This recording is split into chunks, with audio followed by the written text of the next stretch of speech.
Shalom, selamat malam para pemirsa sahabat Top Channel Indonesia dimanapun Anda berada. Senang sekali rasanya pada malam hari ini kita dapat bertemu kembali dalam program Obsesi Hati, obrolan seputar suami istri yang sehat dan rohani. Bersama dengan saya, Debbie Ellen Siahaan. Saya berharap keadaan para pemirsa sekalian saat ini tentunya baik-baik saja ya. Karena pada malam hari ini kita akan membahas sebuah topik yang sangat menarik. Nah, kalau minggu lalu kita membahas tentang hubungan kakak beradik. Nah, pada hari ini kita akan membahas sebuah topik yang tidak kalah menariknya karena topik pada malam hari ini sering terjadi di sekitar kita, yaitu kohabitasi atau sering disebut dengan kumpul kebo. Nah, para pemirsa sekalian, apabila Anda memiliki pertanyaan tentang materi kita pada malam hari ini, Anda bisa langsung mengirimkan pertanyaan Anda di kolom komentar di media sosial kita, di YouTube maupun di Facebook. Atau Anda juga bisa langsung menghubungi call center Hope Channel yang nomornya telah tertera di layar kaca Anda. Nah, sebelum kita akan memulai materi kita, saya ingin memberikan sebuah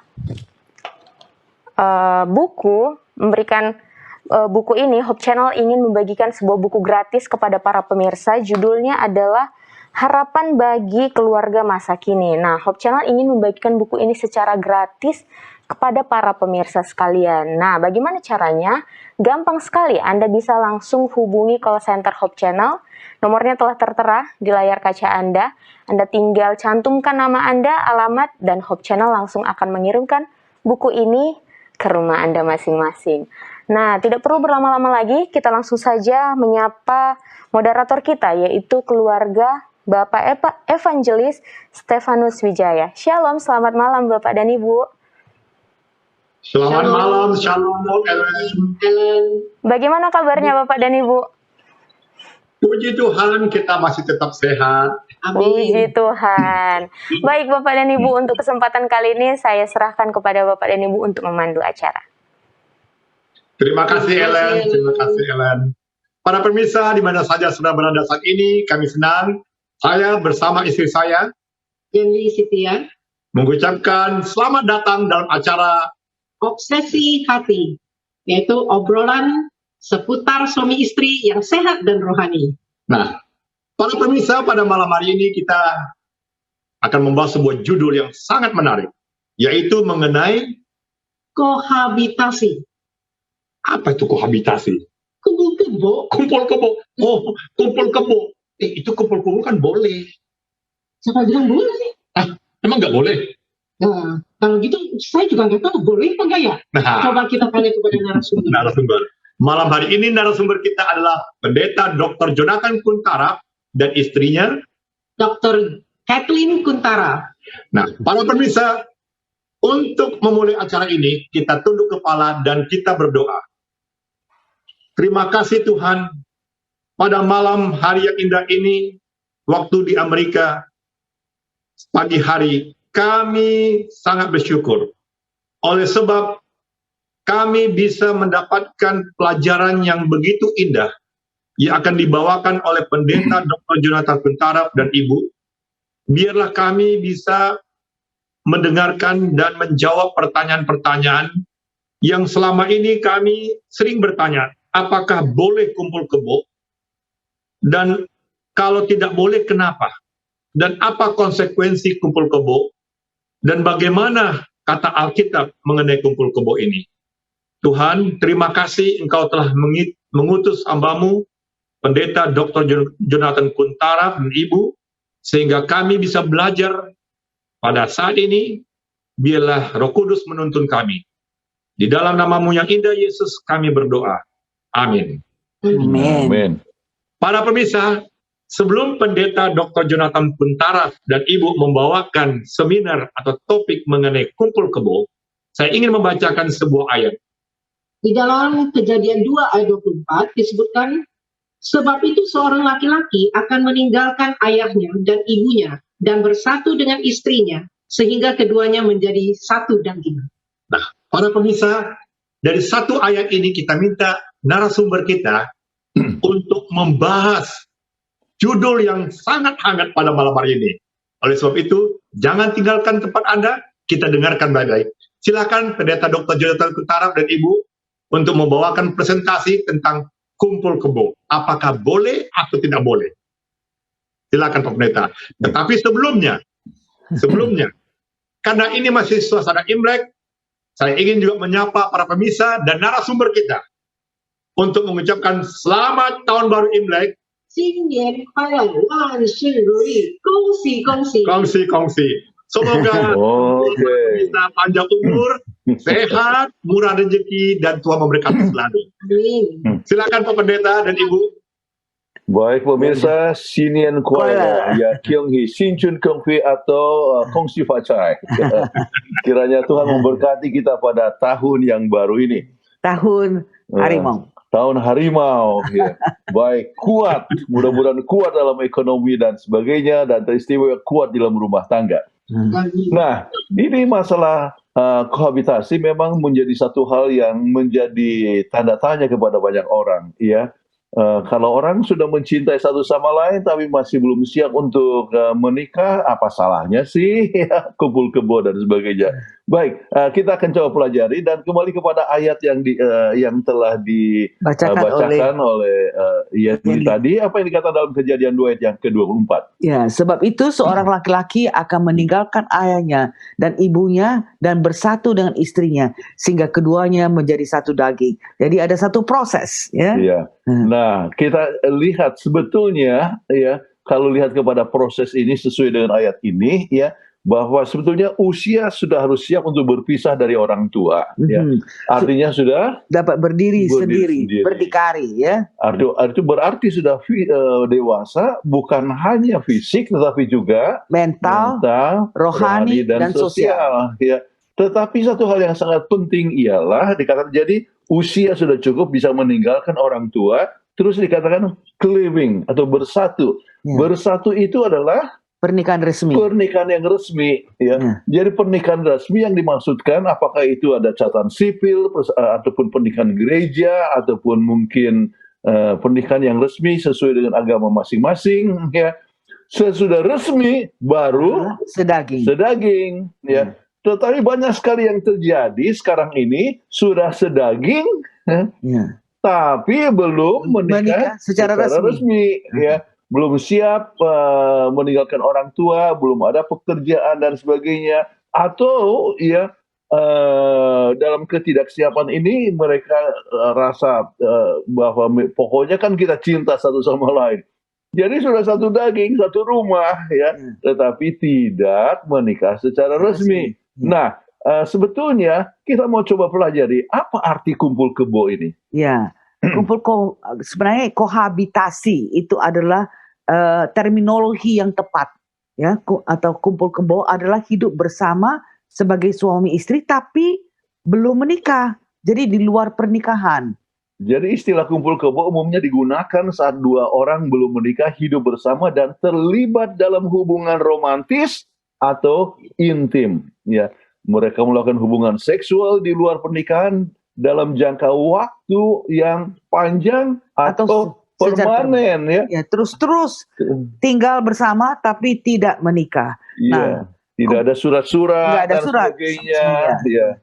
Kumpul kebo mulai marak dijumpai di negara-negara barat sejak akhir abad ke-20. Didorong oleh adanya perubahan pandangan sosial, terutama mengenai pernikahan, peran gender, dan agama. Inilah mulainya kumpul kebo itu dari negara barat. Jadi mereka rasa ya apa-apalah pokoknya daripada sebentar menikah kemudian cerai, menikah cerai lebih bagus tidak usah dulu menikah tapi ada dorongan-dorongan seksual, ya, libido yang tinggi dan sebagainya. Jadi hidup sama-sama, ya. Kemudian ya kalau tidak cocok ya bisa pilih yang lain, hidup lagi bersama. Jadi saat ini kalau kita lihat kumpul kebo sudah di beberapa wilayah, bukan saja di negara barat, ya, tapi di beberapa wilayah juga, dan budaya sering menjadi bagian dari proses pacaran. Seolah-olah itu adalah sesuatu yang normal. Ya. Nah, itu adalah satu hal yang kita coba pelajari. Sebetulnya apakah hal yang baik. Nah, secara definisi, dari mana kita bisa tahu kumpul kerbau? Kebo, kumpul kebo. Ya, kumpul kebo. Ya, istilah aslinya adalah kumpul. Ya, kita lihat di sini ya, kumpul. Yaitu waktu bahasa Indonesia Bahasa dulunya. Belanda, ya. Gebouw. Bahasa Belanda gebouw artinya bangunan atau rumah. Jadi berkumpul di bawah satu atap rumah. Itu sebenarnya istilahnya yang aslinya ya. Jadi istilah gebouw berubah bukan jadi kebo itu apa tapi jadi kebo. Nah, Sehingga jadi kumpul kebo ya. jadi kumpul kebo itu sebetulnya artinya hebau itu artinya serumah, ya gitu. Jadi kohabitasi berasal dari Latin via Inggris yaitu cohabitation, ya dalam Latin yaitu originalnya adalah cohabiter, ya yaitu tinggal bersama. Ya. Nah, remaja seks om menurut masyarakat awam ungkapan ini bukanlah ungkapan yang tepat dalam bahasa Indonesia. Karena kebo diserap dari bahasa daerah di Indonesia yang artinya kerbau. Menurut mereka kumpul kebo mesti diubah menjadi kumpul kerbau untuk menjadikannya ungkapan dalam bahasa Indonesia. Jadi seperti kasar sekali. Kasar dong. Kasar bilang, sekali. Wah ini kebo-kebo kumpul. Ya. Nah, jadi sebetulnya itu adalah hebau ya dalam bahasa Belanda. Okay. Nah, sekarang kita coba lihat lebih lanjut kata kohabitasi diserap dalam bahasa Inggris cohabitation. Ya. Dan dalam sosiologi bagaimana? Menurut Collins English Dictionary, cohabitation diartikan keadaan atau kondisi hidup bersama dalam hubungan suami istri tanpa ikatan perkawinan. Jadi dalam bidang politik, cohabitation memiliki arti bekerja sama untuk tujuan tertentu tanpa membentuk koalisi. Ya, baik. Jadi ini adalah satu kita lihat arti daripada kohabitasi tersebut. Oke. Nah sekarang bahasa Indonesia yang baik sebetulnya bagaimana? Iya, ungkapan kumpul kebo atau yang baku kumpul kerbau yang sering kita dengar atau baca sangat negatif sebab rasanya terlalu hina ya, terlalu kasar ya. Lebih berbahasa Indonesia yang baik bila digunakan istilah kohabitasi sehubungan dengan budaya timur kita. Oke, jadi kenapa demikian? Sebab manusia adalah makhluk yang mulia atau lebih tinggi derajatnya ketimbang binatang, terlepas dari bagaimanapun tabiatnya. Ya, jangan sampai kita sebut dia itu adalah seperti kebo. Ya. Nah, itu sama sekali yang tidak baik. Jadi kita harus lihat bagaimana ini adalah satu perkara yang kita supaya lebih sopan kita sebut kata kohabitasi. Nah, sekarang bagaimana peraturan pemerintah soal ini ya? Iya, ini rancangan kitab undang-undang hukum pidana atau RKUHPP ya. Kita lihat bahwa di dalam ini tertulis pasangan yang melakukan kumpul kebo dapat dipidana atas aduan dari kepala desa sebanyak paling lama 6 bulan penjara atau pidana denda paling banyak kategori 2. Oke.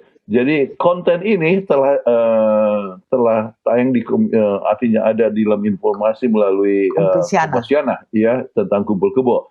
Tetapi selain hukum yang berasal dari undang-undang, kumpul kebo juga dilarang secara agama. Bahkan ini kita berbicara tentang di Indonesia ya. Bahkan perilaku ini dianggap menyalahi norma sosial yang ada di masyarakat. Ya.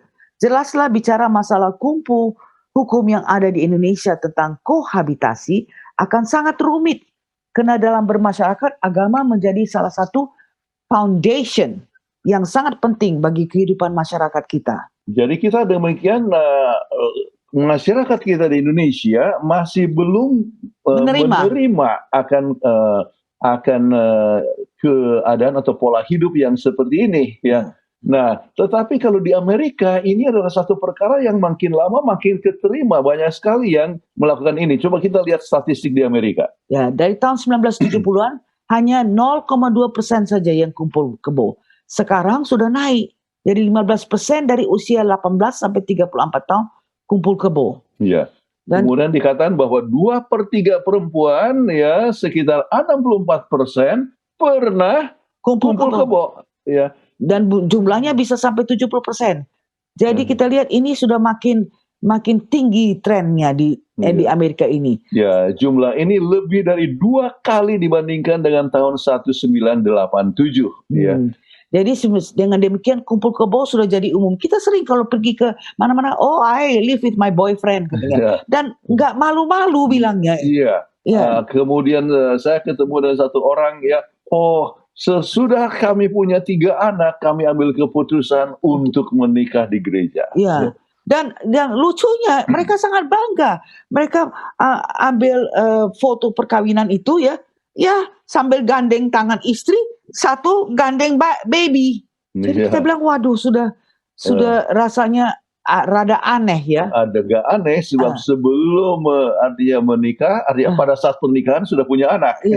Nah sekarang kita lihat lebih lanjut statistik di Amerika ya, kohabitasi bukan lagi satu hal yang confidential, tetapi pilihan hidup normal ya. Jadi banyak yang anggap ya biasa saja ya. Ya, The Pew Research Center merilis data penelitian longitudinal di Amerika dari tahun 2013 sampai 2017. Dan ini yang mereka dapatkan bahwa pasangan usia 18 hingga 44 tahun dengan total sejumlah 69% melakukan kohabitasi terbuka yang diterima oleh masyarakat dan keluarga besar. Rasanya seperti malahan kita lihat orang tua, dia lihat anaknya itu tinggal ya sama-sama di rumah itu, satu tempat tidur, belum married pun dia rasa seperti enggak apa-apa. Enggak apa-apa. Waduh, sedih sekali. Jadi ada 2 orang yang belum menikah ya pacaran, kemudian diundang untuk pergi suatu pertemuan ya. Kemudian minta kamar sama-sama. Ya. Mereka rasa tidak salah. Dan orang tua pun mengiyakan. Mungkin juga orang tuanya sudah berbuat demikian juga. Nah, namun hanya 14% pasangan kohabitasi yang mendapat penolakan dari lingkungan terdekat. Yaitu saya ingat misalnya baru saja kemarin saya dengar ya anak daripada seorang teman, dia minta izin dari orang tuanya supaya bisa hidup sama-sama dengan pacarnya. Maka bapaknya katakan dia asal dari Indonesia kan, oh tidak, kalau kamu mau hidup sama-sama kamu menikah dulu. Akhirnya menikah ya. Sekarang waktu ada masalah dikatakan, nah itulah saya disuruh menikah. Jadi sebetulnya kami tidak rencana untuk menikah dulu ya. Nah kita akan coba lihat kepada faktor-faktor yang negatif yang bisa terjadi. Nah sekarang kita coba lihat bagaimana Indonesia ya. Ya, di Indonesia. Sebaliknya di Indonesia fenomena kohabitasi menjadi hal yang mutlak ditentang jika dilihat dari sudut pandangan manapun. Apakah dari agama itu ditentang. Harus ada keperkawinan sipil dulu baru pernikahan. Apakah dari hukum negara, tadi kita sudah baca bahwa itu bisa dapat hukum pidana kalau dilapor oleh ketua kepala desa ataupun menurut hukum adat pun itu salah. Ya. Jadi ketiga elemen yang mengeluarkan regulasi formal maupun informal ini menolak kohabitasi. Jadi di Indonesia masih belum menjadi hal yang disetujui ya. Namun kita lihat statistik di Indonesia. Walaupun dianggap tabu dan tidak bermoral, namun penelitian di Universitas Diponegoro Semarang tahun 2007 terhadap 869 mahasiswa, 9,86% pernah melakukan kohabitasi. Bayangkan, jadi, ini di Indonesia ya. Kemudian penelitian terhadap 200 mahasiswa UI Jakarta menunjukkan 36,2% mahasiswa melakukan kohabitasi. Jadi mereka pikir ya mahasiswa mereka untuk hemat ya tinggal sama-sama bisa melakukan seperti suami istri ya. Tetapi ternyata ya mereka mempunyai berbagai macam masalah. Jadi walaupun tidak disetujui oleh pemerintah ataupun undang-undang negara, tetapi mereka sudah merembet ke Indonesia.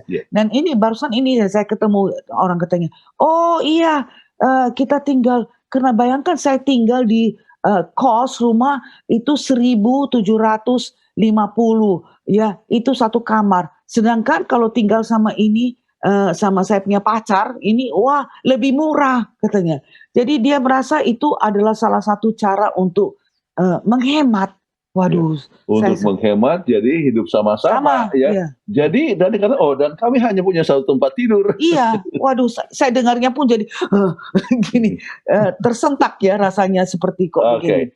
Nah, Nah, sekarang apa sebabnya? Apa ya, sebabnya ini terjadi demikian, ya?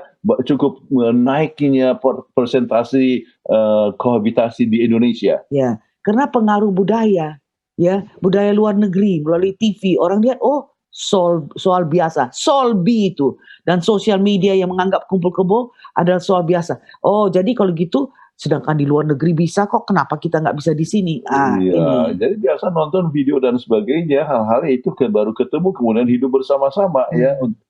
Itu hal yang telah Sebab terjadi. ya, dan kita lihat karena kurangnya perhatian orang tua. Jadi mereka Jadi pikir sudah. orang tua tidak perhatikan, terlalu sibuk dan sebagainya, jadi kemudian mereka mencari perhatian dari mereka perlu teman, kan manusia kan makhluk sosial, ya. Jadi akhirnya mereka ada orang yang memberikan perhatian, jadi kumpul kebo dan semua diberikan kepada pacarnya. Nah, banyak merasa tempat latihan untuk berumah tangga. Jadi ini sebagai laboratorium katanya. Ya. Kalau cocok ya diteruskan jadi nikah. Tapi kalau cocok diceraikan. Ya. Jadi itu anggapan daripada mereka. Sebabnya mereka mau berkumpul kumpul kebo atau kohabitasi. Kemudian ya kurangnya pengetahuan tentang seks sehingga mahasiswa merasa seks merupakan hal yang biasa, ya. Padahal itu adalah sesuatu perkara yang bersifat sakral, ya. Kita akan lebih lanjut membahas tentang hal ini. Nah, pandangan secara agama, ya. Selain hukum yang berasal dari undang-undang, kumpul kebo juga dilarang secara agama karena perilaku itu dianggap menyalahi norma sosial yang ada di masyarakat. Sebagaimana kita sudah baca tadi yang dibacakan oleh Yendi tadi, bahwa harus siap dulu tinggalkan orang tua, lalu bersatu klif, ya, dan artinya kemudian bersatu itu adalah resmi menikah, baru satu tubuh, ya, satu daging. Ya, jadi memang melanggar norma sosial, ya. Jadi pembicaraan kohabitasi ini di Indonesia sangat rumit karena dalam bermasyarakat agama menjadi salah satu fondasi penting dalam kehidupan masyarakat kita. Jadi dengan dasar itu maka masyarakat Indonesia belum menerima, dan sebetulnya itu adalah sesuatu perkara yang sangat baik. Dan kita harus ingat, hubungan dekat antara manusia merupakan hal privacy, ya, yang harus bersifat confidential. Namun ketika batas-batas sosial terutama di dalam dunia maya terkaburkan, banyak orang tidak ragu untuk mempublikasikan berbagai hal pribadi, termasuk pola hubungan dekatnya, ya, pilihan hidup yang kontroversial seperti orientasi seksualnya dikasih tahu, keputusan bebas anak, kegiatan saat pacaran sampai pilihan gaya hidup kohabitasi, itu semua mereka dengan bebas menyatakan. Jadi tidak lagi confidential, ya. Jadi merasa, wah, saya artinya membicarakan tentang masalah seksual dengan orang lain, ya. Kemudian saya hidup bersama-sama dengan dia. Jadi dianggap sebagai satu hal yang sangat biasa, ya. Padahal ini adalah satu perkara yang bersifat sakral, confidential, dan bersifat privacy, ya. Dan masalahnya nanti sesudah menikah tidak ada lagi sesuatu perkara yang istimewa ya, di dalam hubungan suami istri. Ya. Nah, banyak interpretasi yang telah terjadi. Ya, fenomena kohabitasi memiliki banyak interpretasi. Sepertinya sebagai berikut: bentuk kebebasan manusia dalam mengatur hal-hal yang bersifat pribadi. Kemudian alih-alih membiarkan negara mengintervensi, ya, dipikir, wah, itu sebetulnya kenapa harus ikut campur, ini kan kemauan saya, kebebasan saya, kenapa pula ada undang-undang saya, kenapa harus ada undang-undang sampai masuk penjara, ya 6 bulan katanya. Iya, tetapi di Amerika ya akhirnya pemerintah tidak melarang. Kohabitasi dalam perspektif seorang religius adalah gaya hidup modern yang hanya dilakukan oleh kaum muda agnostik, ya. Inilah interpretation mereka. Kemudian faktanya kohabitasi atau tinggal bersama tanpa ikatan pernikahan yang tidak sah menurut hukum negara maupun agama memang menuai ragam respons, ya. Jadi ada yang merasa ya maklumlah, ya, nggak apa-apalah, ya, tetapi ada yang kata oh tidak boleh sama sekali dan sebagainya, ya, banyak responnya. Nah, sekarang bagaimana tentang kepercayaan orang yang kohabitasi ini? Ini adalah sebuah langkah tepat sebelum melanjutkan pada jenjang yang lebih serius, yaitu pernikahan yang legal. Sebab seperti ini adalah trial and run, uji coba. Ya, kalau nggak cocok pergi. Tapi kita lihat sendiri, waktu kami di Singapura ada satu orang dia bilang, dia sudah ada anak besar dan anaknya ini sama-sama adalah classmate atau teman sekelas daripada anak kami ya. Jadi waktu itu Toto tuh pagi-pagi dia datang, dia lari dan dia nangis datang ke rumah kita. So dia bilang katanya trial and run. Saya sudah capek, saya tidak mau sebab perkawinan sebelumnya sudah bercerai. Jadi ini saman leven aja katanya, kumpul kebo ya. Tahu-tahu suaminya sudah pergi sama orang lain, dia nangis, dia merasa sangat tersakit hati. Ya. Jadi orang yang pikir trial and run ya. Jadi mencoba tidak cocok langsung lari ke tempat yang lain. Tapi dia tidak bisa membela apa-apa sebab tidak ada keputusan, tidak ada surat, tidak ada apa. Jadi dia hanya bisa menangis dan lari ke rumah kami. Padahal anak sudah besar ya, sudah sekolah. Ya. Jadi seorang bisa memutuskan untuk berpisah. Sebaliknya mereka juga bisa mempertimbangkan untuk melanjutkan ke proses pernikahan. Jadi mereka katakan ya ada baiknya juga daripada tidak cocok hidup bersama untuk seumur hidup ya, lebih susah untuk bercerai ya, lebih bagus ya kohabitasi saja ya. Jadi itu yang telah terjadi. Kembali alasan mengapa orang kumpul kebo atau kohabitasi tadi. Oleh sebab dorongan seksual yang kuat. Ya. Jadi tidak bisa ditahan lagi ya. Jadi hidup bersama-sama melakukan seperti suami istri. Perkawinan percobaan kita sudah singgung tadi ya, kalau cocok akan menikah, kalau tidak cocok bisa putus ya. Dengan harapan angka cerai akan menurun sebab kalau putus kan tidak dinyatakan sebagai bercerai sebab tidak ada surat. Jadi menurunkan angka perceraian. Itu menurut pandangan mereka. Ya. Dan apakah betul angka perceraian bagi kumpul kebo? Inilah laporan daripada Psychology Today. Ya, ini ada majalah yang mengatakan penelitian tahun 1980 bahwa kohabitasi justru menambah angka perceraian. Ya. Ini menimbulkan teka-teki. Iya, teka-teki. Sebab katakan percobaan supaya jangan bercerai kalau menikah. Tetapi sesudah melalui percobaan, ternyata tetap juga bercerai. Jadi itu menimbulkan teka-teki. Kita coba lihat data lebih lanjut. Ya, sampai sekarang wanita yang pernah kumpul kebo mempunyai risiko 1,31 kali lebih besar untuk cerai daripada yang menikah dulu. Jadi dengan demikian bahwa ini adalah tidak benar bahwa kalau kumpul kebo lebih berhasil. Artinya lebih berhasil. Ternyata kemungkinan cerai lebih besar. Kohabitasi memberikan keuntungan sementara, tetapi banyak yang berakhir dengan perceraian sebab tidak ada ikatan sama sekali. Ini sama sekali bukan adalah alkitabiah. Ya, kita bisa lihat bahwa orang jadi mempunyai masalah. Nah, sekarang kita lihatlah apa masalah dari kohabitasi atau kumpul kebo ini. Iya, jadi adanya perasaan bersalah yang menghantui. Iya, perasaan bersalah yang menghantui. Apalagi ya ini bisa terjadi kepada mereka yang di Amerika juga ataupun juga di Indonesia. Ya. Menghantui kenapa? Ada takut ketahuan. Sebab kalau ketahuan nanti masuk penjara 6 bulan. Oke. Ini barusan ini ada yang bertemu ya, dia bilang katanya, dia ceritanya sangat biasa sekali normal. Kami tinggal satu kamar lebih murah. Kalau saya ada kesulitan dia kasih perbaiki dan sebagainya. Nah, satu lagi mengeletuk katanya, ada orang yang ketua divisi kita dulu di Far Eastern Division, ya, dia sudah tua. Sudah ada Alzheimer.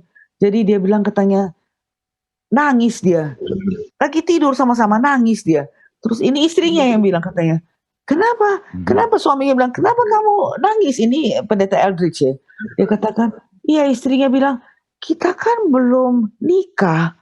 Kok kita tidur sama-sama sekarang?" Jadi itu suatu templakan buat orang yang baru menceritakan bahwa dia kumpul kebo dan dia merasa itu adalah suatu perkara yang biasa sebab belum resmi menikah. Oke. Masalah yang kedua adalah mengharapkan privilege tanpa komitmen. Jadi privilege artinya mempunyai hubungan seks, ya, itu mencari kenikmatan, ya. tetapi tidak ada komitmen, ya. Tidak ada komitmen untuk memberikan nafkah, tidak ada komitmen untuk hidup selama-lamanya. Nggak ada sama Tidak sekali. ada. Ya. Jadi ini adalah satu perkara yang menunjukkan bahwa ia tidak Ada masalah. tidak ada tanggung jawab, ya. Jadi dia mengharapkan privilege, ya, tanpa mempunyai tanggung jawab, ya. Sebab privilege itu, ya, adalah diberikan dengan harus disertai dengan satu tanggung jawab. Misalnya sebagai suami atau sebagai bapak, ya. Tetapi ini lepas tanggung jawab. Ini adalah satu perkara yang menimbulkan banyak masalah. Ya. Terus kemudian masalah kumpul kebo ini akan adanya masalah trust setelah menikah.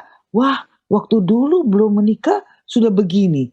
Nah sekarang ini kalau dia terlambat sedikit aja sudah berpikir, wah kemana dia? Barangkali lagi tinggal sama sekretaris atau bagaimana.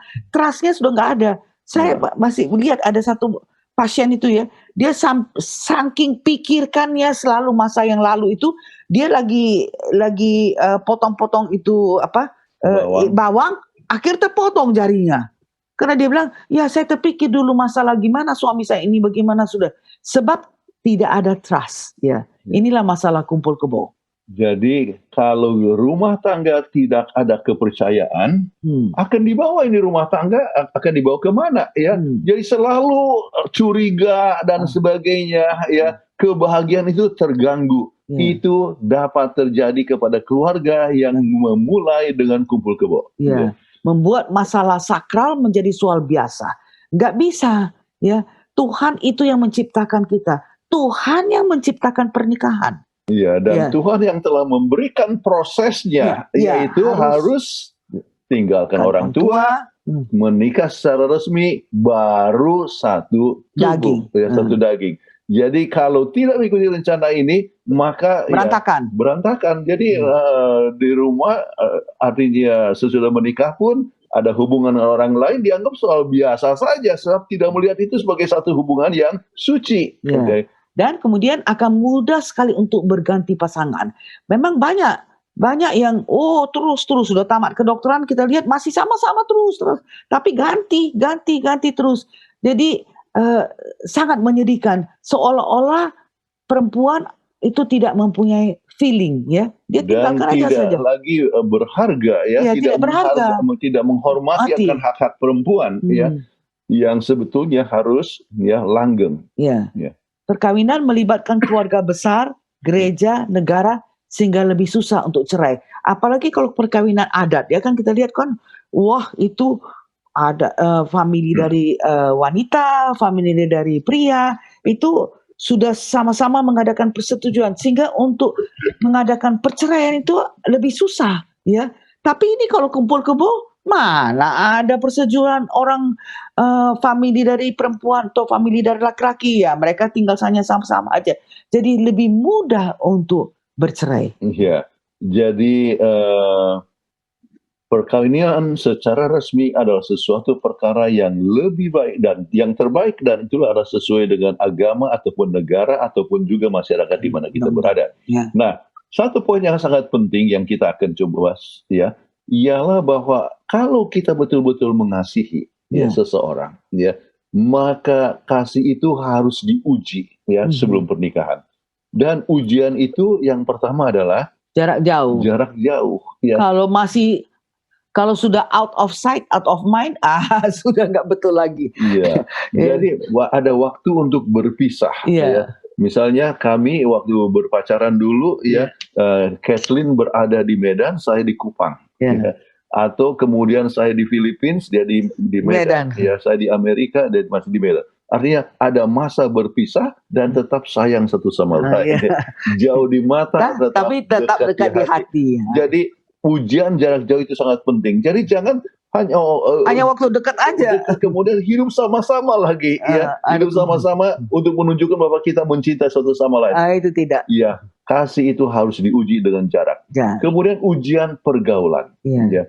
Ada satu orang yang bernama Walter Trobisch, ya. Dia menuliskan dengan satu buku yaitu I Love a Girl, ya. Dan dia ceritakan dia pergi ke rumah temannya tidak ada, tetapi ada adiknya perempuan. Adiknya perempuan itu ya, bercerita dengan dia, akhirnya hubungan bebas, kemudian ada hubungan intim, baru saja ketemu, kemudian katakan, I love a girl.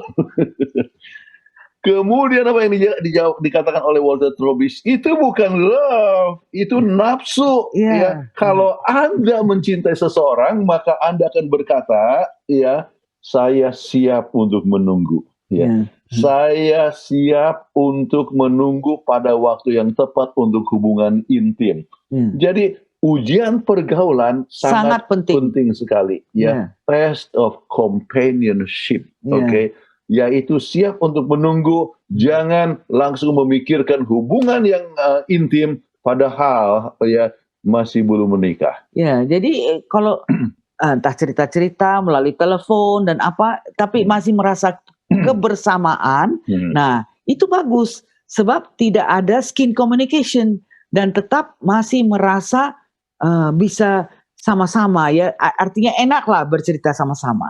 Oke. Kemudian kita lihat ujian waktu, ya, the test of time, ya. Jadi jangan cepat-cepat, ya. Kenal dulu seseorang itu, bergaul, ya, kemudian bercerita, ya, artinya bergaul dalam bentuk grup, ya, grup dating, ya. Kemudian melihat bahwa dia terbaik oleh sebab itu, kemudian melalui proses waktu dan Anda merasakan bahwa Anda sayang kepadanya. Itu adalah satu hal yang sangat penting di dalam menunjukkan bahwa Anda betul-betul mengasihi seseorang. Jadi kalau misalnya baru saja ketemu, wah, ya langsung seperti yang film-film itu yang ditunjukkan, baru saja ketemu, apa kita bisa tinggal sama-sama? Itu adalah satu hal yang sangat membahayakan sekali. Kemudian kita lihat yang tesnya yang harus kita uji sebelum kita memasuki jenjang pernikahan adalah ujian kebersamaan. Apakah kita senang bersama-sama? Biarpun tidak berdekatan, apakah melalui FaceTime, ya, apakah melalui telepon atau berbicara, apakah kita mempunyai waktu yang menyenangkan apa tidak? Ya. Nah, ini ujian kebersamaan ini bukan berarti sama-sama, ya, bukan berarti kumpul kebo. Tetapi maksudnya adalah senang sekali pada saat berdua, ya. Dan selalu suka untuk menyampaikan, ya, pendapat. Anda punya ide langsung ceritakan kepada kekasih, ya. Kemudian kekasih Anda punya ide langsung senang. Jadi the test of sharing, ya, yaitu suka tidak mau simpan sendiri. Aduh, wah, saya ketemu dengan seseorang jadi mau ceritakan, ya. Anda menemukan sesuatu langsung mau sampaikan. Itu yang dimaksudkan, bukan hidup sama-sama, tetapi kesenangannya waktu bersama-sama, tetapi tidak hidup bersama. Kemudian kita lihat yang kelima adalah ujian kerohanian, spiritual test. Dan itu ujian kerohanian itu penting sekali, sangat adalah penting. Seorang yang sama-sama satu iman, ya. Sebab ingat, keluarga, family that prays together, stays together. Ya. Rumah tangga yang berdua bersama-sama, tinggal bersama-sama. Jadi itu satu perkara yang sangat penting. Jadi bukan hanya bersifat sementara, ya, tetapi akan langgeng. Dan penelitian menunjukkan bahwa mereka yang selalu berdua bersama-sama, kemudian belajar Alkitab bersama-sama, maka kemungkinan cerai itu hanya 1 dari 100. Ya. 1 dari 100. Sementara di Amerika ini kemungkinan cerai itu adalah 1 dari 2, ya. 2 pernikahan 1 cerai, bahkan bisa saja lebih banyak yang cerai daripada yang menikah. Ya, seperti waktu di California, di Orange County, oke. Jadi waktu itu yang menikah ada 10.000, tetapi yang bercerai 12.000. Ya. Jadi itu bisa terjadi. Salah satu cara untuk menghindarkan itu adalah mempunyai kerohanian yang kuat. Ya, kemudian yang terakhir adalah ujian kesiapan. Ya. Jadi kita sudah singgung tadi secara fisik, ya. Secara fisik, ya, umur 12-13 tahun, ya, wanita sudah menstruasi sudah bisa untuk menikah secara fisik, ya. Tetapi belum siap. Tetapi belum berarti bahwa dia sudah siap untuk menikah. Kemudian secara emosi, ya, atau bisa mengontrol diri. Misalnya orang 30 tahun kadang-kadang dia belum dewasa. Belum bisa mengontrol diri. Ya. Artinya selalu mau bertengkar saja atau mau menang sendiri. Jadi kedewasaan, kesiapan bukan berdasarkan kepada usia, tetapi berdasarkan pengalaman, ya, bagaimana dia bisa dapat mengontrol dirinya. Ya. Dan kemudian kita lihat juga kesiapan apakah dia sudah mandiri apa enggak. Sering sekali kan kita sudah bahas di obsesi hati yang sebelumnya bagaimana orang belum mandiri, belum tahu cari uang, sudah mau merit ya, mau menikah, akhirnya tinggal sama orang tua. Akhirnya kita lihat persesuaian itu lebih susah sebab dia harus menyesuaikan diri dengan suaminya, belum lagi menyesuaikan diri dengan mertuanya, belum lagi menyesuaikan diri dengan ipar-iparnya. Jadi belum siap. Kenapa? Karena tidak mempunyai kemampuan untuk hidup sendiri. Ya, tidak mempunyai kemampuan untuk mempunyai rumah tangga sendiri. Nah, banyak yang oleh sebab belum siap akhirnya jadi kumpul kebo. Iya. Ya, yaitu mereka katakan, ya kami sudah tidak bisa tahan lagi. Jadi kumpul kebo dan ternyata menimbulkan berbagai macam masalah ya. Kemudian ya salah satu hal yang akan juga menjadi pertanyaan kepada anak-anak nanti waktu mama menikahnya tahun berapa ya? Wah, Kok saya sudah lahir atau ya kadang-kadang oleh sebab takut malu ya akhirnya jadi menikah pada saat sudah hamil, jadi kemudian anak jadi curiga. Oh, rupanya dulu papa mama sudah berbuat lebih dahulu ya sebelum menikah resmi. Oh, itu menimbulkan kepercayaan anak-anak kepada orang tua juga menjadi berkurang. Ya, rasa hormat juga berkurang. Itulah sebabnya maka kami dengan ini ingin sampaikan hindarkan apa yang disebut kohabitasi. Hindarkan apa yang disebut kumpul kebo. Tapi lebih halus lah, jangan bilang kumpul kerbau ya. Itu sangat-sangat menghina sama manusia. Kohabitasi ya. Kita hindarkan ya untuk kebahagiaan rumah tangga supaya rumah tangga lebih langgeng dan sesuai dengan kehendak Tuhan di dalam Alkitab dan menurut undang-undang pemerintah. Luar biasa. Luar biasa. Terima kasih Pendeta Kuntara. Terima kasih banyak Pendeta Kuntara. Ini masukan yang luar biasa yang sangat-sangat berguna untuk anak-anak muda zaman sekarang ini. Dan untuk tadi pendeta menyinggung tentang KUHP, bukan itu RKUHP lagi, tapi bagi mereka yang sudah beristri atau bersuami, kalau kumpul kebo, itu ada sanksi hukum pidananya. Dan bagi mereka yang di bawah umur, kedapatan kumpul kebo, itu ada sanksi pidananya. Selain laporan Bapak RT, Bapak RW itu. Jadi ini sekedar tambahan. Luar biasa Pak Pendeta. Bagi para pemirsa, ini suatu pelajaran yang sangat menarik bagi saudara dan saya juga, bahwa kumpul kebo itu sebenarnya adalah bertentangan dengan, tadi Pendeta Kuntara katakan, dengan undang-undang dan juga dengan hukum agama dan hukum sosial. Bahkan di satu daerah tertentu, kalau ketahuan kumpul kebo, mereka diarak, bahkan disiram dengan air comberan. Nah, para pemirsa, untuk sekiranya ada pertanyaan, silakan memberikan pertanyaan melalui link YouTube dan Facebook dan call center Hope Channel, dan Pendeta Kuntara dan Dr. Ketelis siap untuk menjawabnya. Untuk itu kita rehat sejenak, menantikan lewat satu iklan berikut ini.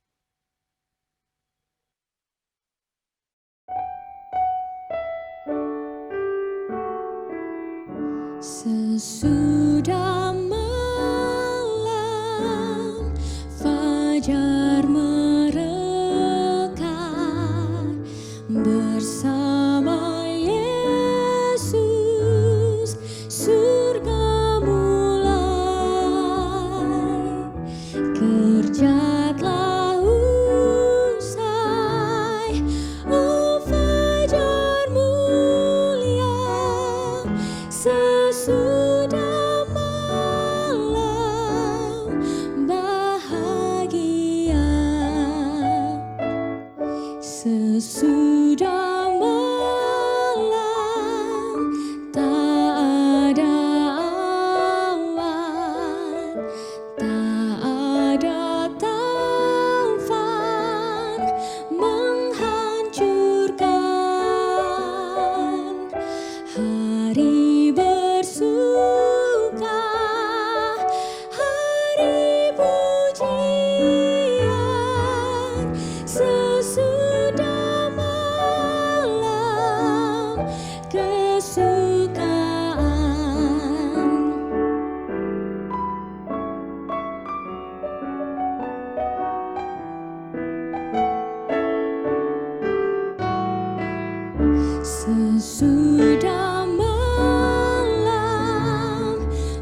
Baiklah para pemirsa, nah, kini adalah sesi untuk tanya jawab. Dan ada beberapa pertanyaan sudah masuk kepada kami, dan kita akan tanyakan kepada narasumber kita pada malam hari ini. Pak Pendeta Kuntara dan Ibu, ada satu pertanyaan. Bagaimana bisa salah kami kalau kami tinggal satu rumah dengan pasangan, namun kan kami tidak berbuat seks? Tidak ada hubungan seks. Apa itu salah, Pak Pendeta?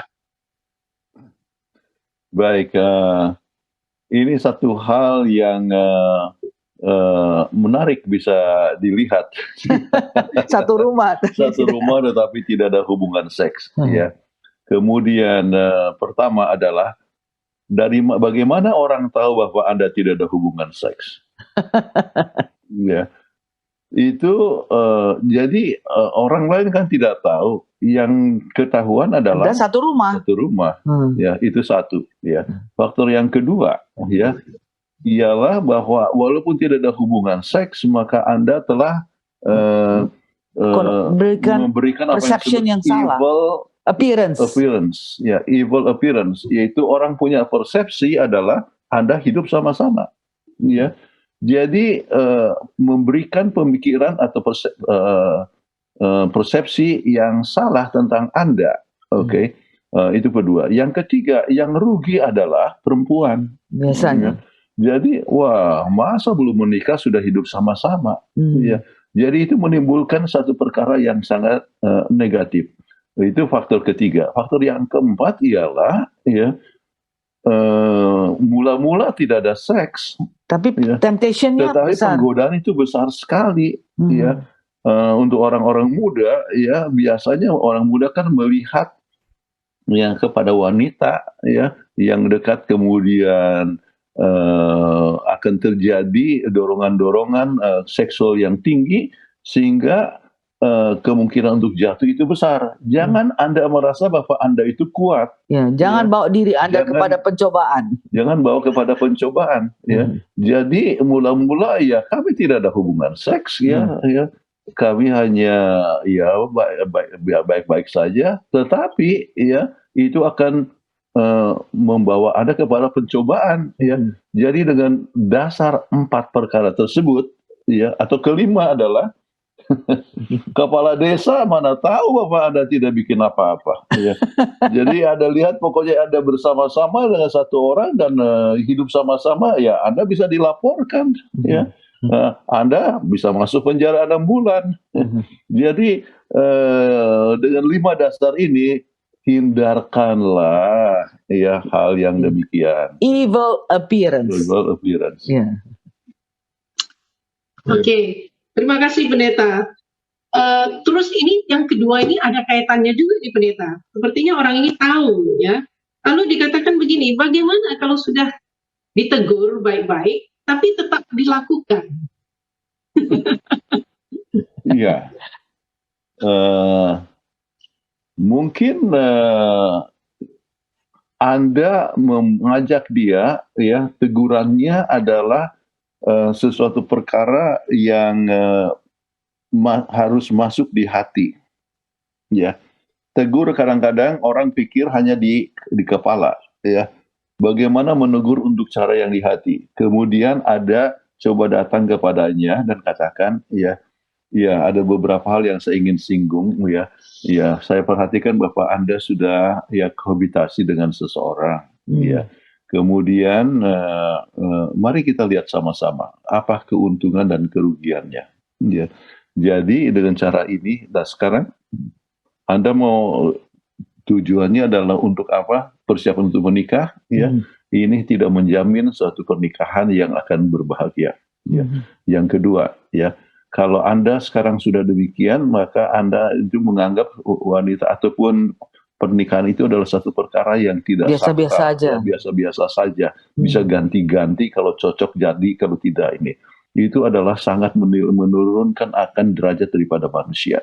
Yang ketiga, ya, kemudian ini adalah sampai kalau agama itu tidak menerima, ya, adalah berhubungan dengan masalah keselamatan kita. Ya, berbahaya sekali kalau kita tetap melakukan suatu ini kan sesuatu perkara yang kita sebut berzina, ya, kalau seandainya seorang itu tetap melakukan tindakan yang sama, itu berarti bahwa ia itu eh, Mengeraskan hati ya mengeraskan hati, terhadap itu adalah satu pimpinan. proses pelanggaran kepada Roh Kudus. Ya, bukankah Roh Kudus yang berbicara supaya kita itu jangan melakukan demikian? Kalau terus-terusan mengeraskan hati, akhirnya kita tidak lagi peka kepada suara Roh Kudus. Ya, kemudian kita bicarakan dari hati ke hati yang coba masuk ke hatinya. Ya, ya. Anda, apalagi kalau dia adalah seorang yang Kristen, ya Anda menduka citakan hati Tuhan. Ya. Kemudian malaikat tidak akan suka kepada satu keluarga yang demikian. Ya. Jadi dengan demikian maka bukan hanya dia merasa salah oleh sebab ditegur, dia merasa bersalah oleh sebab alasan-alasan yang bisa menentukan kebahagiaan dia untuk masa yang akan datang. Ya, semoga ini dapat memberikan hasil yang lebih baik. Terima kasih Pak Pendeta. Nasihat yang baik sekali. Nah, ada satu pertanyaan lagi Pendeta. Ini menarik. Pendeta mungkin dari Ibu Pendeta bisa jawab. Kumpul kebo itu kan lebih mengarah kepada sepasang kekasih yang belum menikah, tinggal dalam satu rumah. Nah, bagaimana kalau tinggal di kos, ada 3 cewek atau wanita, 2 cowok atau 2 laki-laki misalnya ya, apakah itu disebut kumpul kebo? Dan apakah sudah salah kalau tinggal rame-rame? Kan kami tujuannya untuk menghemat uang kos. Nah, bagaimana nih Pendeta? Bu Pendeta. Ya, ini memang tidak disebut sebagai kumpul kebo. Karena memang berbeda kamar kan? Berbeda kamar, kemudian hanya untuk menghemat. Ya. Namun ada dalam segi evil appearance, ya tetap tidak baik. Ya. Secara pandangan orang, ya juga tidak baik. Ya. Ini kalau di Amerika ini adalah hal yang sangat umum yang disebut co-ed. Ya. Jadi asrama ya sama-sama laki-laki dan perempuan, yang laki-laki perempuan dan sebagainya ya. Jadi WC juga ya bisa pakai sama-sama, bisa dipakai sama-sama ya. Namun dalam budaya timur itu adalah satu perkara yang tidak umum ya. Jadi kalau seandainya kosnya persis bersama-sama, mungkin harus dipikirkan. Jadi harus ada misalnya ada induk semang. Ya, ada induk semang dan induk semang tahu ya. Jadi ini adalah kamar wanita, itu adalah kamar pria ya. Terpisah. Jadi terpisah. Kemudian menghindarkan kunjung mengunjungi, tetapi kalau misalnya berbicara di ruang tamu. Oke. Jadi itu adalah suasana yang lebih baik ya. Dalam arti pandangan orang tidak akan negatif, ya. Tetapi kalau misalnya walaupun misalnya dalam grup itu bisa saja menimbulkan sesuatu pandangan yang negatif di dalam budaya ketimuran kita. Makanya sering orang kalau mengadakan kos itu terima hanya yang perempuan aja atau terima yang hanya laki-laki aja. Sebab kecuali kalau ada seperti di asrama, ada bahagian laki-laki dan ada bahagian wanita. Ya. Terima kasih Pendeta, jawabannya yang sangat jelas. Nah, pertanyaannya berikutnya Pendeta. Saya pernah lihat tetangga saya itu kumpul kebo. Tapi kami nggak dekat. Jadi saya nggak mau nanti dia sakit hati kalau saya tiba-tiba tegur dia. Tapi kalau saya tahu itu salah, apalagi saya sudah dengar materi malam ini, saya jadi bingung Pendeta, takut dibilang dekat lagi. Ya, nah sekarang dalam hal ini ya, kalau di dalam suasana seperti di Amerika misalnya, ya kita bukanlah orang yang bisa mencampuri urusan orang lain. Oke. Jadi masing-masing itu orang mempunyai kepribadian. Kalau dia berbuat sesuatu, ya itu urusan dia lah, ya. Tetapi ini kan urusan kita, ya. Jadi kalau kita menegur langsung kata, apa urusan Anda mencampuri urusan saya, ya. Jadi ini adalah satu perkara yang bisa disalah mengerti, ya. Nah, jadi kalau Anda memang tidak dekat, ya. Maka Anda tidak bisa ikut turut campur dengan urusan seseorang, ya. Namun kalau ini adalah kebetulan adalah saudara Anda, ya, atau teman Anda, maka Anda bisa memberikan pandangan, ya. Tetapi kita tidak bisa mencampuri urusan orang yang kita tidak kenal atau tidak, artinya hanya hai bagaimana, masa baru saja bilang hai apa kabar dan sebagainya, Anda kata kenapa Anda kumpul kebo? Ya. Itu kan suatu perkara yang tidak pada tempatnya. Jadi kalau Anda mau memberikan pandangan, biarlah pada waktu yang tepat di mana hubungan itu sudah erat, atau kalau Anda diminta pandangan Anda, ya, maka Anda bisa memberikan pandangan, ya, bahwa ini sesuai dengan agama, sesuai dengan Alkitab, atau secara pemerintahan ini adalah satu perkara yang salah. Baik. Pak Pendeta, jadi artinya kalau pembiaran demikian nggak apa-apa ya maksudnya? Kita tahu dikumpul kebo, terus bagaimana caranya? Kita biarkan saja, kalau di Amerika mungkin jelas, itu urusan masing-masing. Kalau di Asia begini Pendeta, apakah kita memang diamkan saja? Apa itu dosa atau enggak ya? Nah, kalau seandainya kalau dekat orangnya, kalau kita sudah dekat hubungan kita masih salah berbicara. Tidak salah untuk menegur. Tetapi kita orang yang kita tidak kenal, ya, kita pun kita tidak tahu apakah dia betul kumpul kebo atau memang dia suami istri. Ya. Karena nggak dekat. Dari mana Anda tahu bahwa dia kumpul kebo? Oke. Nah, kalau Anda sudah tahu bahwa dia kumpul kebo, artinya Anda sudah lebih dekat, ya. Maka Anda bisa memberikan pandangan, ya. Atau bisa kasih share YouTube daripada obsesi hati mengenai kohabitasi. Supaya dia bisa mengerti bahwa ini apa maksud Tuhan itu yang terbaik. Tuhan menciptakan pernikahan dengan mempunyai proses-proses tertentu. Kalau kita tidak mau dengar, mau sok-sok pinter, outsmart God, the creator of marriage, ya kita nanti akan susah sendiri. Oke. Jadi mungkin caranya yang baik, ya, kita dapatkan inspirasi untuk katakan, ada program obsesi hati, ya, setiap hari Senin. Kemudian ini adalah obrolan suami istri. Kemudian ini adalah indeksnya. Jadi indeks itu, ya, akan meliputi judul-judulnya, salah satu tentang kohabitasi. Jadi biarlah dia belajar sendiri. Oke.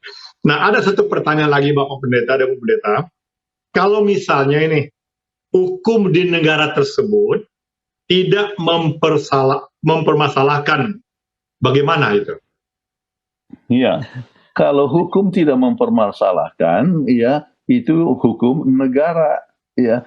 Tetapi bukan berarti bahwa, ya, itu dibenarkan agama, ya. Memang kita tahu ada orang di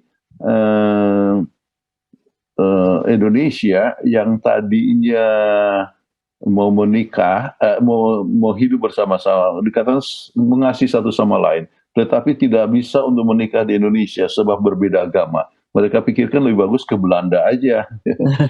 Jadi di Belanda kan boleh bebas. Jadi secara negara itu bisa, oke. Namun kita jangan lupa, ya, apa yang dikatakan di dalam Kisah Rasul-Rasul pasal 5 ayat 29.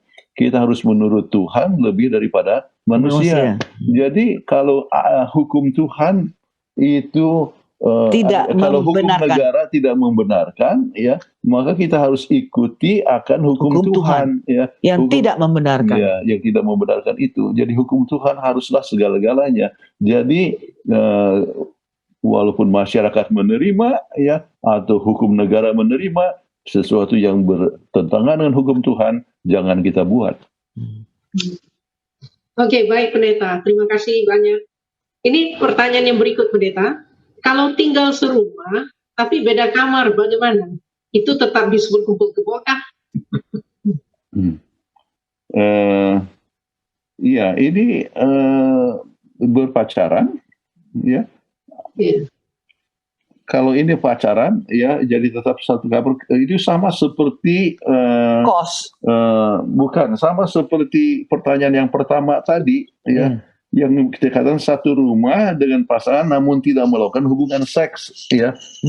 Ya, jadi masalahnya, ya, memang ada rasa itu hal yang tidak salah, namun, ya, ada beberapa poin yang bisa menimbulkan tanda tanya, yaitu evil appearance, ya.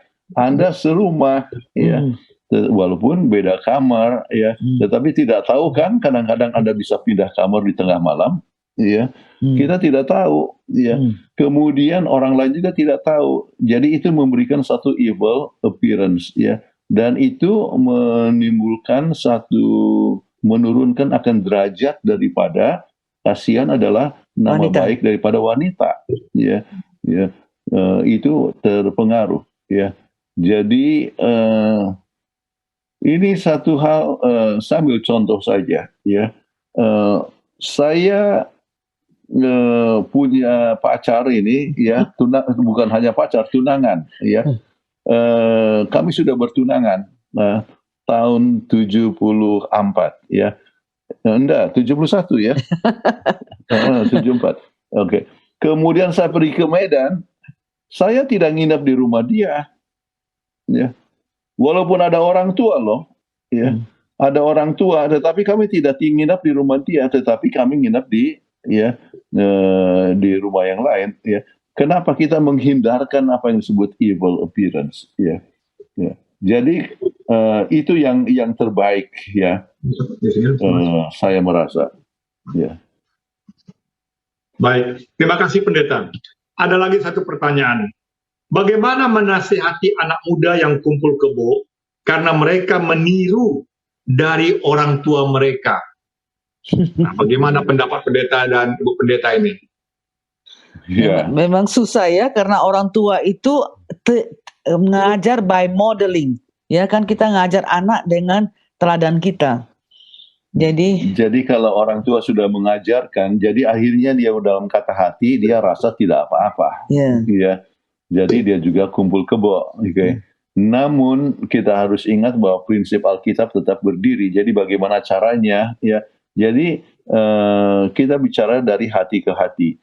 Dan salah satu hal yang selalu kita ingatkan kalau kita bicara tentang komunikasi adalah menggunakan I statement, ya. Jadi Anda tidak langsung kamu itu salah, ya. Kamu tidak boleh begitu. Jadi kalau kata kamu itu menyebabkan sesuatu perkara yang orang jadi defensif. Oh, nggak apa-apa, bapak saya juga begini, ya. bela diri terus langsung. Tetapi Anda akan katakan, ya, saya, ya, Merasa sedih. Saya merasa sedih loh, ya. Masa, ya, sudah kumpul kebo, artinya sudah hidup kohabitasi sama-sama, ya, sebelum ya, menikah. belum menikah, ya. Saya tidak akan buat demikian, oleh sebab saya tahu bahwa hal ini akan membahayakan kepada kehidupan saya di masa depan, ya. Saya tahu, ya, bahwa ini mungkin orang mengadakan suatu percobaan, ya, kalau tidak cocok tidak teruskan. Namun, ya, saya tahu, ya, bahwa kemungkinan cerai tetap besar walaupun demikian, ya. Dan saya merasa, ya, bahwa ini akan mengganggu nama baik saya kalau saya sudah hidup dengan seseorang sebelum menikah. Jadi Anda gunakan I statement, ya. Saya, bukan kamu keterlaluan, kamu tidak sabaran, kamu, ya, ya, masih belum menikah kamu sudah hidup sama kamu, ya. Nah, dia akan defensif, ya. Tetapi Anda katakan saya, ya. Terima kasih Pendeta. Ini teori manajemen. Katakan I am a manager, bukan I am a boss. Baik Pendeta. Ada lagi pertanyaan, dikatakan begini, ketika pelaku kohabitasi sadar dan merasa bersalah, bagaimana kita bisa menolong? Mhm. Jadi ini sudah sadar kita, bagaimana Jadi bisa? kalau sudah sadar, ya langsung ingatkan kalau gitu hindarkanlah itu. Jadi jangan terus-terusan, ya nanti salah. Artinya terus-terus di dalam kesalahan, ya. Jadi sekarang ya hindarkanlah kohabitasi, ya. Jadi tapi kamu selama ini kan sudah berbuat, jadi lebih bagus memikirkan Kan jadi untuk untuk menikah. pernikahan, oke. Jadi hindarkan itu, artinya tinggalkan dulu kohabitasi, kemudian rencanakan untuk pernikahan, ya, supaya betul-betul resmi dalam pernikahan dan boleh bersama-sama kembali, Dan ya. tidak ada mempunyai perasaan bersalah. Ya, kohabitasi adalah betul menghemat, tetapi dalam hubungan seksual itu ada perasaan bersalah, ya. Bersalah. Setiap pelanggaran yang telah dibuat, dan itu mengganggu kebahagiaan Anda dan hubungan Anda dengan Tuhan menjadi apa? Jauh, ya, oleh sebab secara terang-terangan mengadakan suatu pelanggaran, ya. Jadi kebahagiaan Anda pun terbatas, sebab kan Tuhan yang memberi dari sumber kebahagiaan. Jadi kalau sudah sadar, oke, Kita ya, advis kasih, advis tinggalkan, bukan tinggalkan hubungan, ya, tapi menuju ke tetapi menuju kepada pernikahan. pernikahan, ya, yang sah, sehingga tidak ada perasaan bersalah, ada komitmen, dan bagi wanita itu yang terbaik. Ya, dan jadi laki-laki akan jadi suami dan dia akan menjadi orang yang bertanggung jawab. Ya.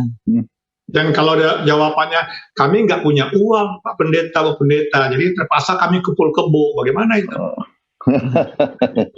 Iya, apakah betul, ya, tidak ada uang, ya? Tidak ada uang untuk apa? Untuk apa? Untuk pesta. Ya, Ya. kan bisa dengan sipil, dengan sederhana. sederhana aja pestanya, nggak usah rame-rame. Apalagi zaman COVID ini sekarang kan terbatas tamu-tamu, ya, jadi lebih sedikit orang. Jadi Itu begini, ya, Presiden Soekarno pernah katakan, kalau Marhain dengan Sarinah mau menikah, ya, jangan tunggu punya gedung besar baru menikah, ya. Tikar Tetapi aja asal ada tikar dan gubuk sudah bisa, kalau mencintai bisa bersama-sama, sudah itu bisa membangun rumah tangga itu Ya, sampai sama-sama. mempunyai gedung yang tinggi, ya. Jadi itulah kata-kata daripada mantan Presiden Soekarno yang berbicara tentang kemerdekaan Indonesia, ya. Kita tidak tunggu dulu, tetapi ambil keputusan, sudah waktunya mengasihi satu sama lain dalam rumah tangga, hidup, kemudian membangun bersama-sama, ya. Jadi pesta, ya, selamatan pakai nasi kotak kan nggak apa-apa. Kenapa Ya, harus ada orang yang mau pesta sampai utang loh, berutang sama orang lain. ya. Pokoknya kelihatan meriah dan apa soalnya. Makanya dikatakan dia punya honeymoon is a transition between Bell and Bill. Bell and Bill. Sebab sudah bell of ini marriage, toh billnya datang semuanya. Jadi pokoknya nggak perlu besar-besaran. Yang penting ada secara resmi menikah, tidak perlu harus mewah, tidak perlu harus di Shangri-La hotel, ya. Tetapi ya sederhana, nggak jadi masalah. Saya pernah, kami teringat waktu masih sekolah dulu, ada yang datang yang hanya sedikit sekali dia punya uang untuk ini. Ya, kami usahakan pergi cari untuk ada undangan. Saya bilang tolonglah ini undangannya ini bikinlah. Pokoknya kalau saya bikin undangan untuk Adra, saya akan bayar dengan semestinya. Tapi ini tolonglah, ini teman saya ini kasihan. Orang Jadi yatim piatu. Yatim piatu, nggak ada orang tua. Jadi dibikinlah undangannya. Timbul loh, dia punya huruf-huruf timbul, tapi murah sekali. Dan saya masih ingat waktu itu kita pergi belanja dan ibu almarhum Tandian Lan dan Derlin, kita pergi belanja pagi-pagi, ya, di tempat yang murah, yang pasar, bukan pasar itu, pasar masih jam 3 pagi itu, jadi masih sangat murah sekali harganya. Dan akhirnya bikin makanan mewah, ya tidak terlalu mewah lah, tapi meja penuh lah, ya. Dan akhirnya kami bisa kasih kembalikan juga uangnya yang sedikit itu. Jadi tidak perlu harus biaya besar-besar. besar Iya. untuk menikah. Iya, dan bunganya kita ambil petik-petik dari bunga-bunga dari tanaman itu kita bikin ya. Pokoknya yang penting asal resmi dan disetujui oleh para pendeta dan orang agama dan sebagainya. Jadi tidak perlu mahal. Jadi kalau bilang nggak ada uang itu is not a good a good reason. Reason. Yeah, not a good reason for cohabitation. Ya. Baik Pak. Jadi Pak, baiklah Pak Pendeta, karena masih banyak pertanyaan ini menarik sekali ini. Kenapa ini? Supaya tidak menjadi alasan. Jadi kalau sudah sadar kumpul kebo itu salah, ya udah menikah. Yang penting menikah di gereja, pesta di gereja ala kadarnya itu lebih baik. Nah, ada pertanyaan berikut begini Pendeta. Bagaimana dengan kasus beberapa orang yang memilih untuk kumpul kebo atau tinggal bersama secara diam-diam karena mereka sudah saling cinta dan hubungan mereka ini tidak disetujui oleh pihak keluarga. Nah, bagaimana pendapat pendeta mengenai hal ini? Dan bagaimana solusinya? Apakah mereka harus berpisah sedangkan mereka sudah saling mencintai satu dengan yang lain? Baik, kalau cinta itu akan panjang sabar. Ya. Jadi kalau panjang sabar menunggu, ya. test of time. The test of time, ya. Jadi jangan pikiran oleh sebab saya sudah cinta tidak bisa tidak, ya, libido tinggi langsung adakan hubungan seksual. Itu justru bukan cinta, itu adalah nafsu. Oke. Jadi cinta yang benar akan siap untuk menunggu. Oke. Nah, kalau misalnya orang tua tidak setuju, mungkin ada alasannya. Ya. Orang tua kan mencari akan kebahagiaan dari anaknya.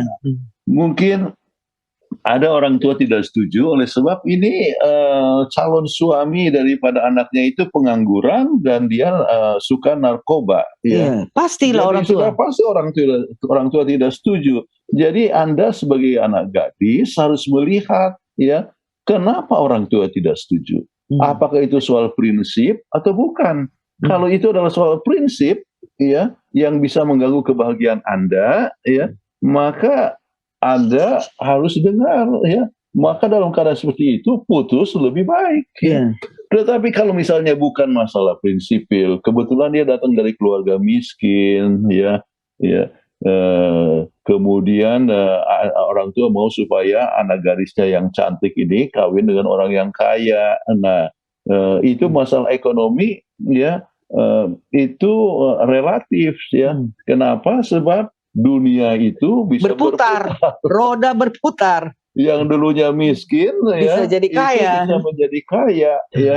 Jadi yang dipikirnya keuangannya tidak baik, tetapi sesudah bertumbuh dan semuanya bisa bertumbuh sama-sama. Jadi lihat sebabnya. Lihat penyebab daripada ketidaksetujuan daripada orang tua itu apa. Tetapi ketidaksetujuan orang tua tidak membenarkan kumpul kebo. Ya.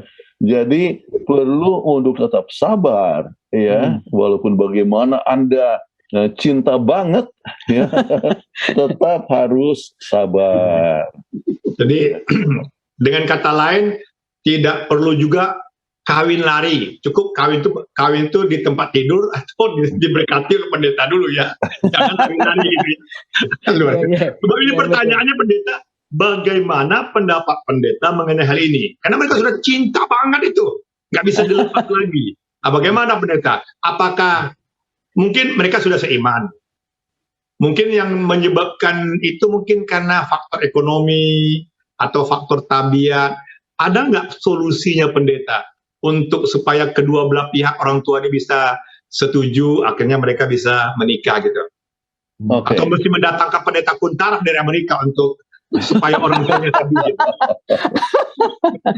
Nah, kalau orang itu, saya katakan tadi, orang tua setuju itu karena apa alasannya? Salah satu sebab mungkin orang tua tidak terlalu mengenal akan calon menantu ini.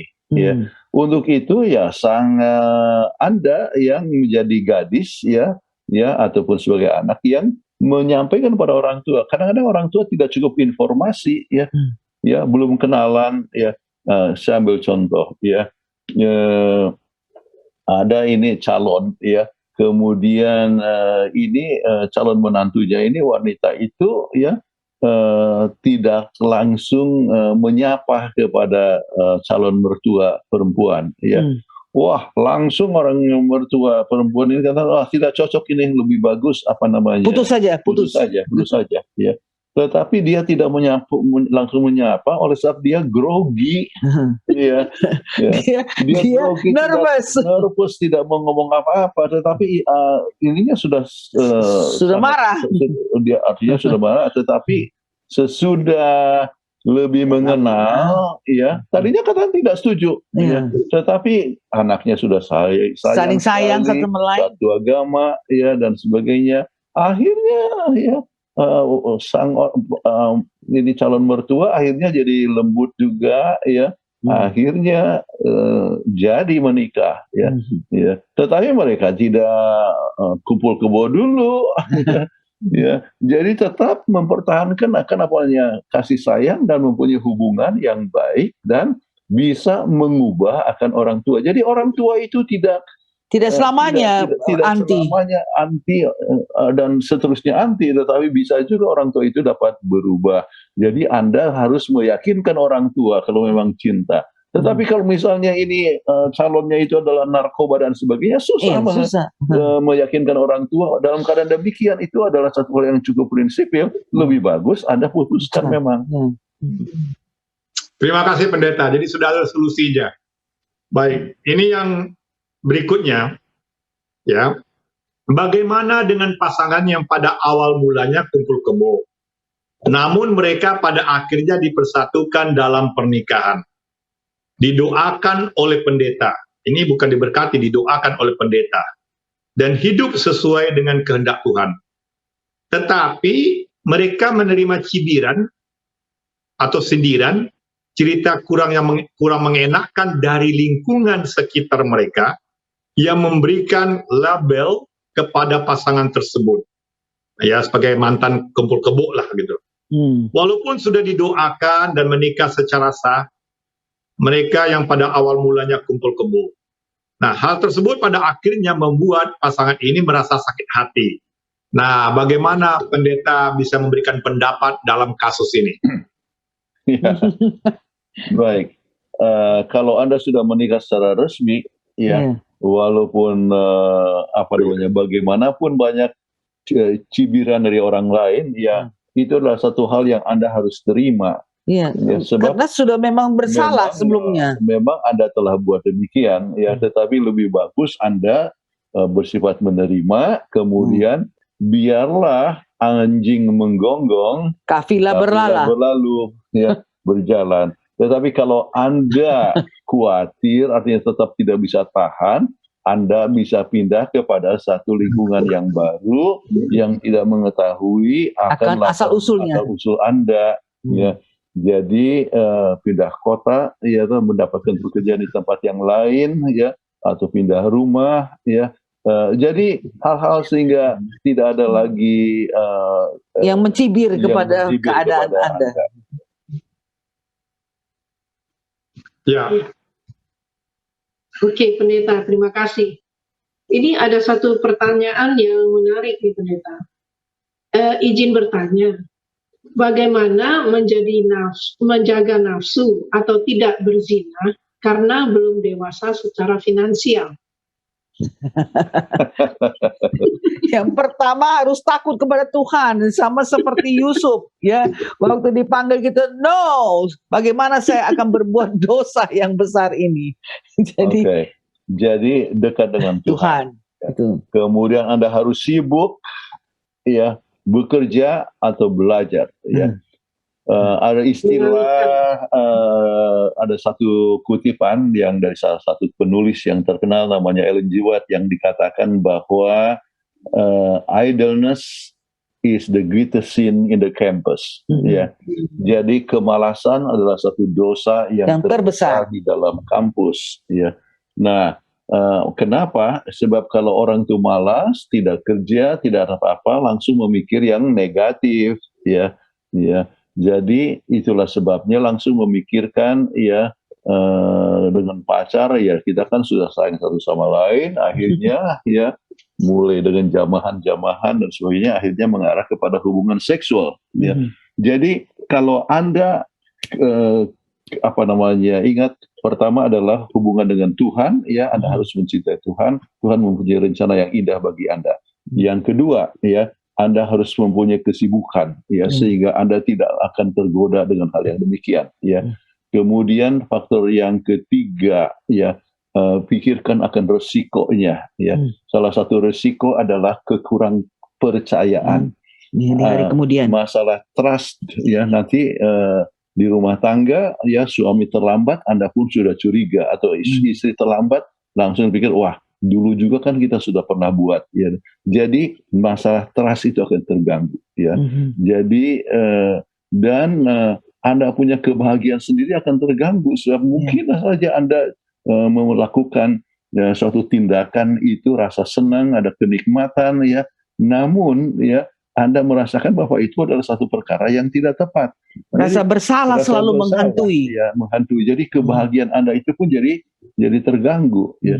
Jadi dengan hal-hal yang demikian, maka kalau kalian untuk menghindarkan oleh finansial, ya, maka ya dengan berbagai macam kesibukan, salah satu juga adalah olahraga. Ya, ya. Jadi dengan demikian maka disalurkan itu tenaga dan sebagainya. Dan dengan kegiatan-kegiatan ini memang setiap namanya laki-laki misalnya oleh sebab dia mengeluarkan banyak sekali ini testosteron ya, sperma, oleh sebab adanya hormon testosteron di dalam tubuhnya, maka ada kecenderungan itu sering besar untuk suatu nafsu, tetapi dengan olahraga dan sebagainya dia tidak sempat akan melakukan suatu pelanggaran, tetapi itu akan keluar sendiri ya di malam hari dalam bentuk mimpi ya, atau mimpi ya enak. Kita sering disebut mimpi enak. Jadi itu akan keluar dengan sendirinya, dan kalau mimpi enak itu satu perkara yang tidak salah ya. Tetapi kalau Anda melakukan suatu tindakan ya pelanggaran, itu adalah satu hal yang salah. Jadi mungkin 5 perkara itu bisa menolong. Baik pendeta, karena waktu telah membatasi kita, mungkin pendeta bisa memberikan suatu tips khususnya kepada orang tua bagaimana supaya anak-anak mereka ini tidak kumpul kebo, mungkin mereka jauh tinggal di lain kota. Apa tips-tipsnya sebagai penutup pendeta, karena waktu sudah habis bagi kita untuk bagi para sebagai tips kepada orang tua ialah bahwa kita harus mendidik akan anak-anak itu ya agar mencintai akan Tuhan. Kemudian bukan hanya mencintai Tuhan, tetapi menurut akan kehendak Tuhan. Kemudian kita juga harus mendidik akan anak-anak itu untuk masalah pergaulan yang sehat, ya, dan juga prinsip-prinsip yang akan memberikan kebahagiaan bagi anak-anak. Ya. Jadi kita mau rumah tangga anak-anak kita itu akan langgeng. Tetapi kalau seandainya anak-anak itu sudah sempat melakukan tindakan seperti saman lewat dan sebagainya, nggak ada lagi yang mereka akan lihat di dalam suasana rumah tangga. Dan kemungkinan pertengkaran lebih besar, kemungkinan percayaan lebih besar dan sebagainya. Jadi kalau anak dididik untuk menghormati akan kesucian akan tempat tidur, ya, kesucian akan pernikahan, maka anak itu ya akan disiapkan untuk perkara yang jauh lebih berbahagia daripada hanya sekadar kehidupan yang kumpul kebo. Baiklah para pemirsa, karena waktunya sudah habis dan semoga topik yang kita bahas pada malam hari ini mengangkat hati dan pikiran kita lebih dekat kepada Tuhan. Kita mendapatkan tips yang baik bagaimana mencegah dan mendidik anak-anak kita. Dan untuk itu kami minta kepada Pendeta Kuntara untuk tolong mendoakan para pemirsa yang sudah menyaksikan acara ini. Bapa dalam surga, kami datang kepada Tuhan berterima kasih oleh sebab Engkau adalah Tuhan yang pencipta dan penebus kami sekalian. Terima kasih oleh sebab Engkau memberikan bimbingan bagaimana kami mempunyai rumah tangga yang lebih berbahagia. Kiranya Tuhan memberkati semua pemirsa, memberkati semua anak muda kami untuk mengerti akan pentingnya mengikuti langkah-langkah untuk mendapatkan kebahagiaan tersebut. yaitu sesudah dewasa dan menikah dengan secara resmi dan boleh mempunyai kehidupan bersama-sama. Biarlah ini menjadi satu pelajaran penting kepada semua kami, dan kami dapat bertumbuh dalam iman percaya, mempunyai rumah tangga yang berbahagia untuk kemuliaan bagi nama Tuhan. Kami mohonkan berkat-Mu untuk Hope Channel, berkati keluarga Evangelis Stefanus dan juga kami sekalian untuk tetap berjalan bersama dengan Tuhan, mempunyai kebahagiaan selalu, sekarang dan selamanya. Demi nama Yesus kami berdoa. Amin. Amin. Terima kasih Pak Pendeta, Ibu Pendeta. Terima kasih banyak. Dan kepada pemirsa, terima kasih atas kunjungan pemirsa di channel ini. Dan kami kembali ke studio kepada Ibu Ellen. Silakan. Terima kasih kepada keluarga Pendeta Jonathan Kuntaraf dan juga keluarga Bapak Stefanus yang telah menjadi moderator pada acara malam ini. Semoga kiranya Tuhan memberkati dalam setiap pelayanan. Dan bagi para pemirsa, pada malam hari ini, apabila Anda ketinggalan tayangan, jangan khawatir dan jangan bersedih. Anda bisa langsung mengunjungi YouTube channel Obsesi Hati. Nah, pada YouTube channel tersebut Anda bisa menyaksikan berbagai macam materi yang telah dibawakan oleh narasumber kita. Jadi Anda jangan lupa subscribe dan juga nyalakan lonceng supaya Anda tidak ketinggalan materi-materi yang telah dibawakan. Nah, bagi para pemirsa, kami kembali mengingatkan bahwa Hope Channel Indonesia ingin membagikan buku secara gratis yang berjudul Harapan Bagi Keluarga Masa Kini. Anda bisa mendapatkan buku ini dengan cara langsung menghubungi call center Hope Channel Indonesia yang nomornya telah tertera di layar kaca Anda di 0813 17 76 2777. Anda bisa langsung cantumkan nama Anda dan mengirimkan alamat, dan Hope Channel akan langsung mengirimkan buku ini ke rumah Anda. Dan akhir kata, saya Debbie Ellen Siahaan beserta seluruh kru Hope Channel yang melayani mengucapkan selamat malam, sehat selalu, dan Tuhan memberkati.